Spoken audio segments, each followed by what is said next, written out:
Hi, I'm Dr. Williford. I'm going to explain a new treatment for osteoarthritis of the knee. The structure of the knee is you have the femur above and the tibia below, and you have the joint space between, which has the meniscus and the fluid. But these bones are not like stiff rods that pound away until the meniscus finally wears out. The meniscus is a spacer. It's not supposed to be a shock absorber.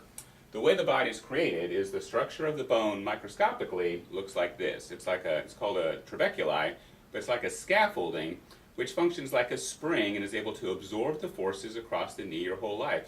It's absorbed by the bone, and the meniscus is just a spacer.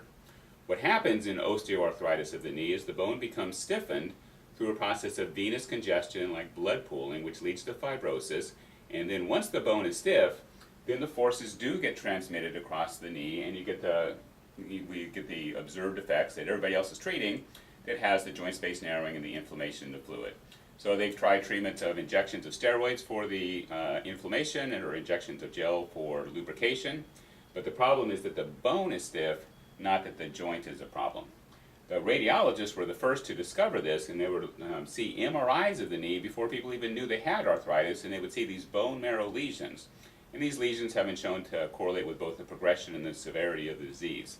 So the fact that the arthritis of the knee is primarily a bone disease and the joint changes are secondary is well known for over 10 years, but it's like nobody knows it because nobody's treating the bone. So I'll get back to that in a minute. Now there's another condition that orthopedists treat if people break a bone or a fracture. So it usually heals, but more times than people are aware, it doesn't heal, called a fracture non-union. And in that case, between the two broken bones, you develop a scar tissue called the callus, which is made of fibrous cells. And this is the amazing part of this whole thing.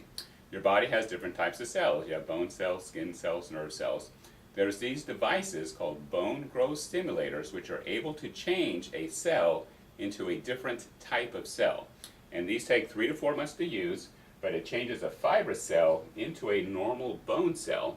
And then once that's completed, what used to be bone scar bone is a continuous bone. The blood flows through there with the oxygen and the nutrients. It's a normal bone. So we've known how to change scar tissue into bone, and there's 4 companies that use different technologies. There's ultrasound, electromagnetic fields, capacitively coupled fields, hundreds of thousands of patients all over the world over 10 years of time, changing scar tissue into bone for that condition. So now that we know that the condition of arthritis is that you have scar tissue in the bone, it's not that big of a step to use the same device for a new condition and see what happens. So we've been doing this for over 10 years here. So I started out with some clinical trials where we would use some questionnaires. These are reliable and valid. But we'd ask people to kind of rate their symptoms at different parts of the day for, is it none, slight, moderate, severe, extreme, sitting, standing, climbing stairs. And so before treatment, they'd be moderate and severe, and after treatment, none and slight. Before treatment, extreme and severe. After treatment, none and slight. We would do patient after patient with these. So once we collected enough patients, then we published a study. This is a poster that we presented at a medical conference. It's been published in the International Journal of Clinical Rheumatology, and on 11 different scales, there's a 60 to 80% improvement. And we're taking the worst of the worst. Every patient that's been treated has been told they need a total knee, and there was no other treatment options. And we're getting these kind of results. Since then, our additional studies is we're looking at some molecules in the blood as the bone is disintegrating, and we're seeing that these levels are decreasing with treatment, and there's other molecules that's part of the bone remodeling process as the bone becomes healthy, and those are increasing. But we really think is the source of the disease and the source of the pain is there's pressure in the bone. The pressure should be 15 millimeters of mercury. We're measuring 25, 30, up to 60 millimeters of mercury. And then with treatment, the pressure becomes less. And as the pressure is less, then you get the normal flow, which brings the nutrients that the body needs to be healthy.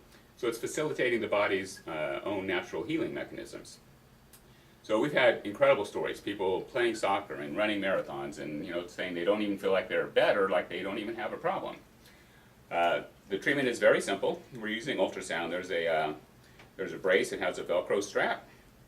This is an ultrasound unit with a transducer. So you just put some gel on the transducer, put it in the retaining ring. You can do this just while you're sitting down, watching TV at night. You hit the button, and it counts down 20 minutes. So you don't even feel this at all, and it takes about 6 to 8 weeks to start feeling better. We do 3 to 4 months just to make sure we get complete relief. but that's the entire treatment. So, osteoarthritis of the knee is primarily a bone disease because of venous congestion and fibrosis that leads to stiffening of the bone that leads to the joint changes. We're using a device that we know can change fibrous cells into bone cells, and we're getting dramatic results where people feel better, and now we're able to measure the molecules of the blood showing the bones are no longer disintegrating and are building up normally, and the pressures have been normalized. So these devices are so exceedingly safe that after hundreds of thousands of patients over 10 years over all the world, there's not a single contraindication to the use. So it's very safe, and we've had amazing results of effectiveness. So that's the treatment of osteoarthritis of the knee using bone growth stimulators.